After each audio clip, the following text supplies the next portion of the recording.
রাকিব শুনেছেন মহাকাশ থেকেও নাকি ভোট দেওয়া যায়? হ্যাঁ, এরকমটা শুনেছিলাম। 1997 সাল থেকে যুক্তরাজ্যের টেক্সাস অঙ্গরাজ্যের ভোটাররা আহ, মহাকাশে বসে ভোট দিতে পারেন। হ্যাঁ, আর 2004 সাল থেকে নিয়মিত যুক্তরাষ্ট্রের প্রেসিডেন্ট নির্বাচনে মহাকাশ থেকে ভোট দেওয়া হচ্ছে। কিন্তু আসলে কি এখন পর্যন্ত কেউ মহাকাশ থেকে ভোট দিতে পেরেছে? এখন পর্যন্ত বেশ কয়েকজন মহাকাশ থেকে ভোট দিয়েছে বলে খবর শোনা গিয়েছে। যেমন ধরুন 2004 সালের প্রেসিডেন্ট নির্বাচনে এ ধরনের প্রথম ভোট দেখা যায়। এরপর ক্যাথলিন রুবিন্স নামে একজন নভোচারী 2016 এবং 2020 সালে পরপর দুইবার মহাকাশ থেকে ভোট দিয়েছেন। এছাড়াও সে বছরই ভূপৃষ্ঠ থেকে 200 মাইল ওপরে বসে ভোট দেন আরও দুজন। আর এরা সবাই ছিলেন মার্কিন নভোচারী। শুধু মার্কিন নভোচারীরা নন, রুশ নভোচারীরাও ভোট দিতে পারেন স্পেস স্টেশন থেকে।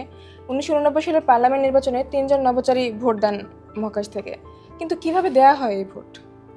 এই যে দেখো, নাসার জনসন স্পেস সেন্টারের অবস্থান হিউস্টন। আর নভোচারীরা সচরাচর এই শহর বা এই শহরের কাছাকাছি বাসাবাসিই থাকেন। আর ভোট দেওয়ার জন্য নিবন্ধন করেন হ্যারিস কাউন্টিতে।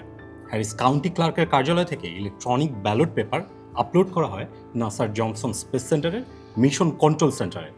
অবশ্যই যথেষ্ট নিরাপত্তার ব্যবস্থা রেখেই কিন্তু কাজটা করা হয়।